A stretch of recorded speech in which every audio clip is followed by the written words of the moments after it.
LucifroN and VortiX as we head into a mirror matchup on Hill and Dale. Spawning in on the right side, it is going to be VortiX playing as a Deli in blue, and Deli is the pick as well for LucifroN in red on the left side. So Deli mirrors, and as you said, this is one of the more cutthroat mirrors out there. You miss out on one or two sacred sites at the beginning, and your opponent is going to gain an insane advantage over you. So this is going to be a lot about positional warfare, and small decisions or mistimings could really snowball this game.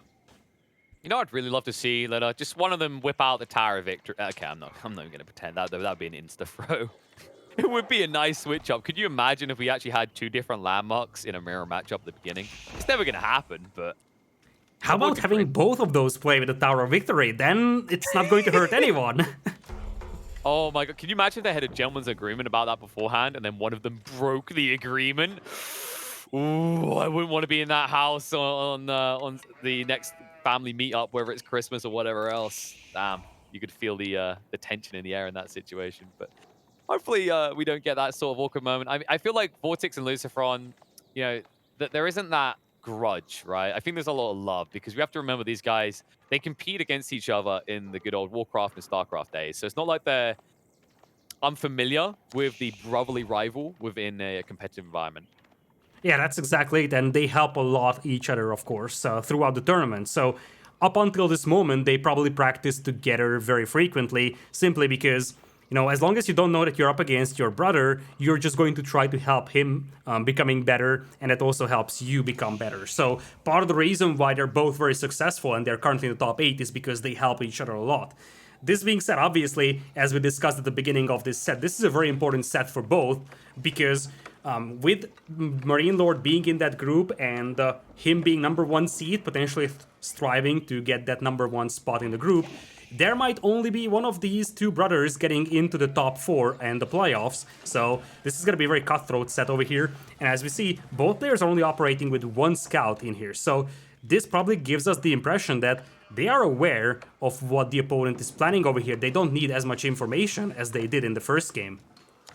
No, it's important to highlight the necessity for LucifroN to look good in this series. I mentioned it a bit earlier in the panel sections where when we look at results coming out from both players up against Marine Lord, VortiX tends to fare a little bit better. From what I can remember, LucifroN tends to... I think VortiX has matched up more against Marine Lord. LucifroN had a close 2-3 series once, but overall it's been 1-3 on both sides. But I do feel like with the games I've watched, VortiX tends to flex to Marine Lord style a little bit better. And that is the big threat to worry about. If both of them want to qualify, someone's going to have to slay that beast. So good tidings for LucifroN. Like, what I'm getting at, the TLDR, we might end up with two bros making it through to the next stage, but it's not impossible. It's not impossible at all. These players did play against each other in the final round of the bracket stage. In that one, LucifroN won 3-2, but they did not have a single mirror matchup in there, so we're yet to see a mirror matchup in between these two players in Golden League. We done a good job of making sure that wasn't that feasible, right? Like, we gave a lot of conditions, especially the final round where you couldn't have the same civs. It was nice and refreshing, but it's good to let the shackles off, right? Let people choose what they want. And well, it looks like what they want is the boring choice here. Oh, where's my Tower of the Dub? Well, probably at the 600 ELO ranked ladder. That's probably the place where you will only see Tower of Victory in a pro scene. Not today, not tomorrow, probably not even 1 year. Hey, well, 1 year is a long time. Actually, kind of think with the patch rate, we might be waiting a year for that to be useful. So.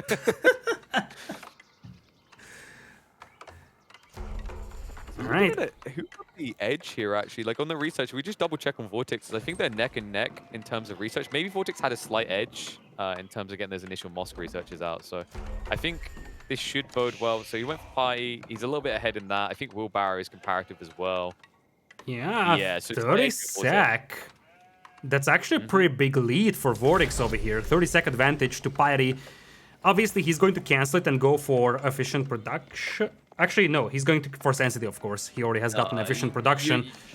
Yeah. And I think the importance of this is, like, VortiX should be ahead on Sanctity, right? So if VortiX gets the appropriate amount of military out, he should be able to cap Sacred Sites first. And look at it. He's already prepping for that. First outpost going up. It is from the brother in the blue. And LucifroN far too late, not even making any sort of claim himself. And if he wants to, it means he can't get the shortest route one. He has to go to the north or the south side.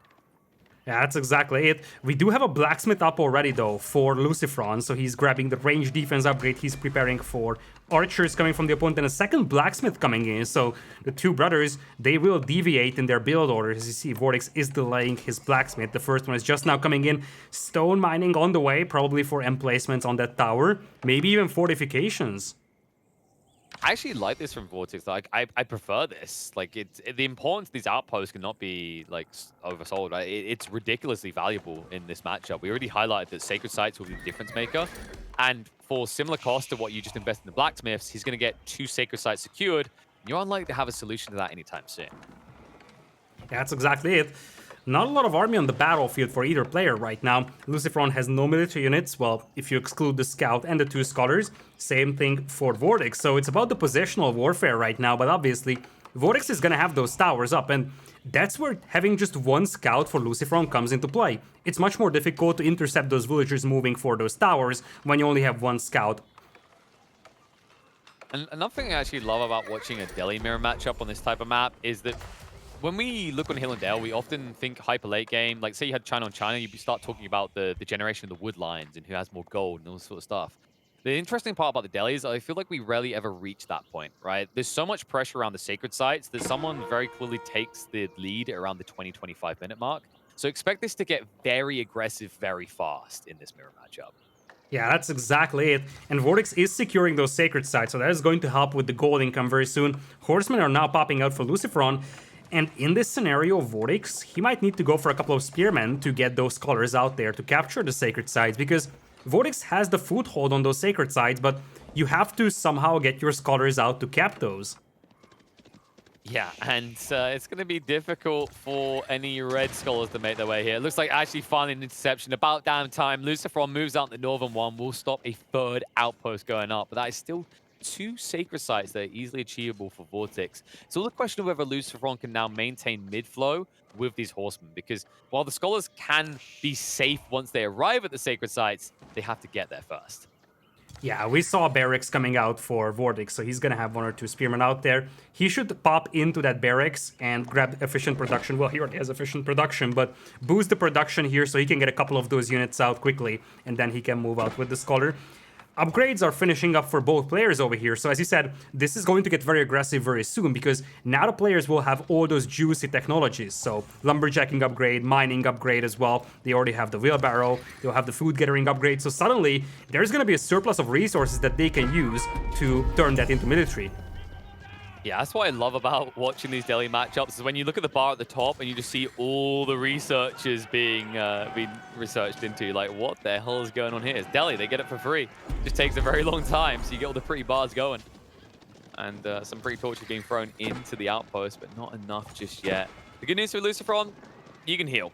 So any damage to these horsemen, it's not going to be perma as long as you peel them back in time, courtesy of the scholars.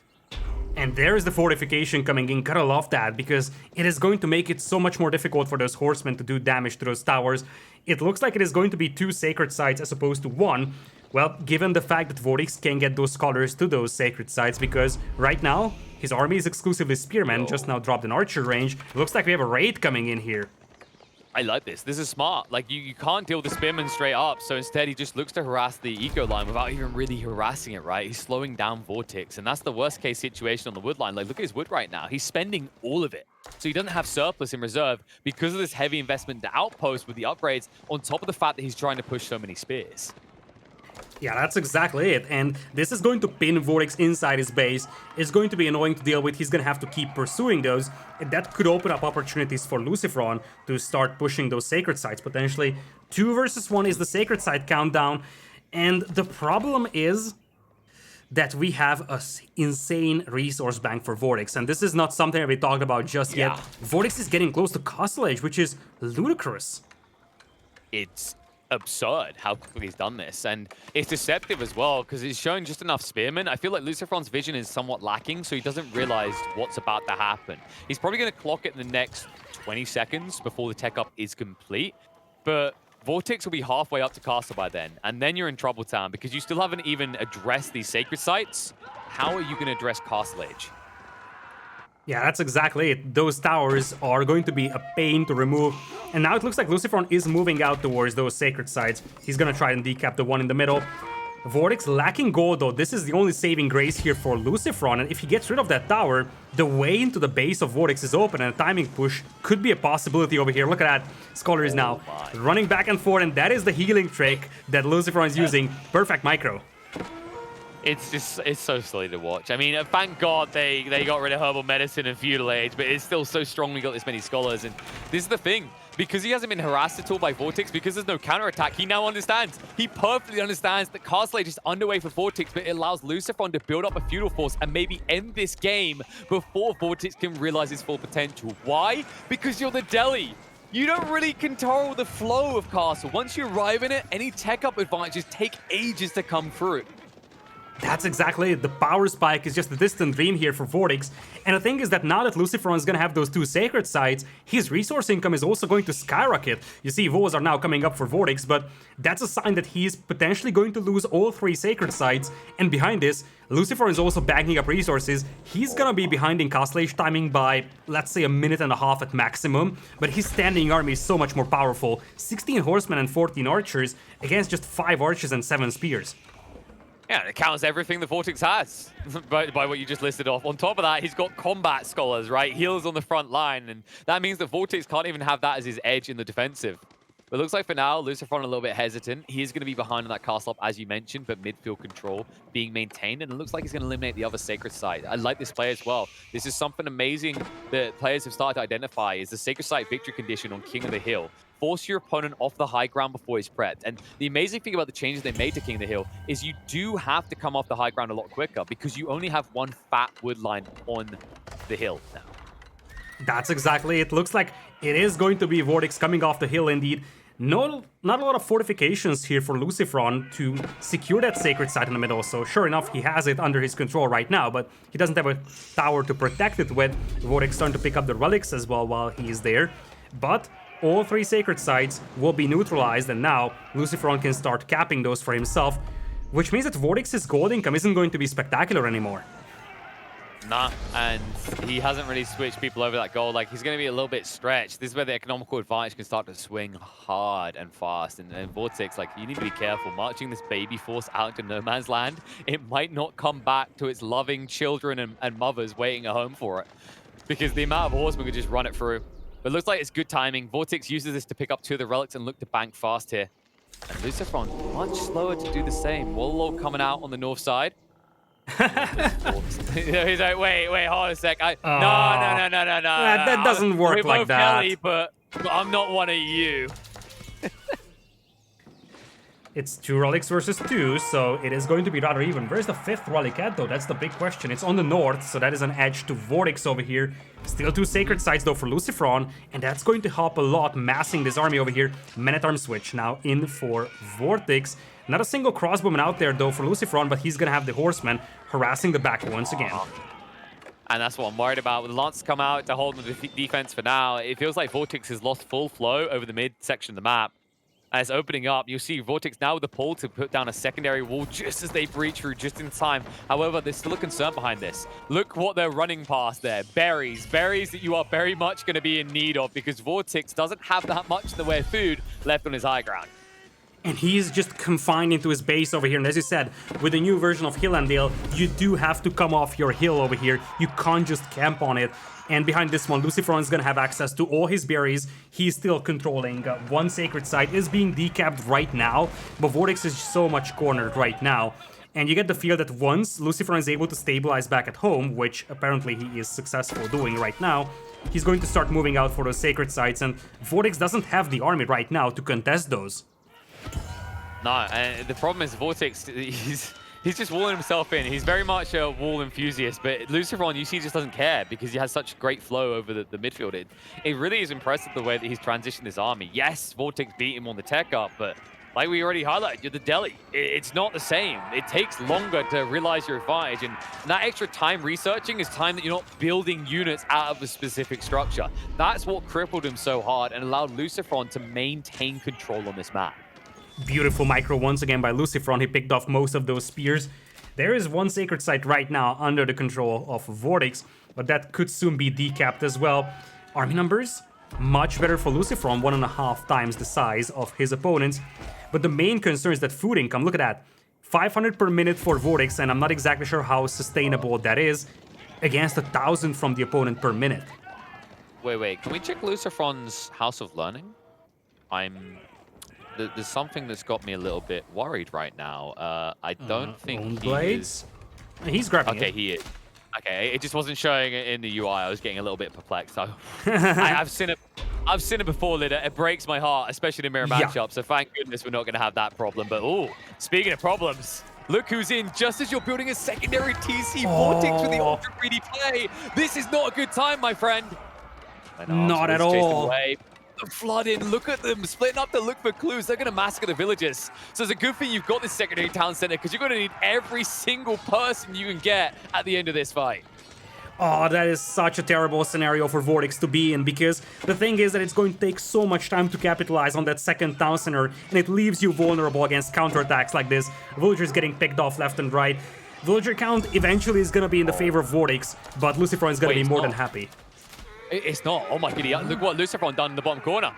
Oh no. He done it much safer. He has a secondary TC, so he spots VortiX. VortiX doesn't know what LucifroN has done, and LucifroN is not going to be aggressed down here in the bottom corner. I love it. You know that these guys practice a lot together, just looking at their reactions to one another. Right now, one sacred site only for LucifroN though, but as we discussed, the concern here for VortiX is that he was already stretched thin. And if he is going for a second town center, it means that he's going to lose that Dale area, which gives LucifroN 2, potentially 3 sacred sites. Sir, where are your ranged troops? You need ranged troops. VortiX, no. LucifroN is such a healthy composition. Cavalry, melee, and the archers as well. There's no way VortiX can approach. He really wants to re-wall this, but it's never going to be for free. Right now, LucifroN's like, I can let you wall this. What are you willing to pay? How much blood needs to be spilled? And it looks like actually it might be red blood being spilled here, which makes sense. That's what most blood is. As VortiX whips out the elephant, but no, the elephant instantly just gets harassed upon. Needs to wrap around here. The Lancers and the Horsemen could actually take this Ellie down if they start to focus fire. The heals coming out as well. LucifroN, the head patters are too strong. With the herbal medicine as well, VortiX is not even putting a dent in this front line. The elephant, in the meantime, cornered and slaughtered alongside VortiX as he waves the white flag. Lucy now with 2 on the board.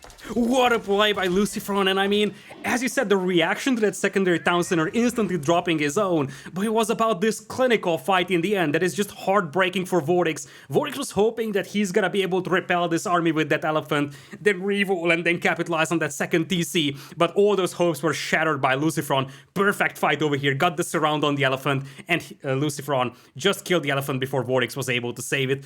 2-0 for LucifroN, and I think we're getting closer to what could potentially be classified as an upset, because if you look at these two players, based on previous results, you would still consider VortiX to be potentially the stronger one, but LucifroN, I think from what I'm seeing, he's playing his best tournament so far in Age of Empires 4.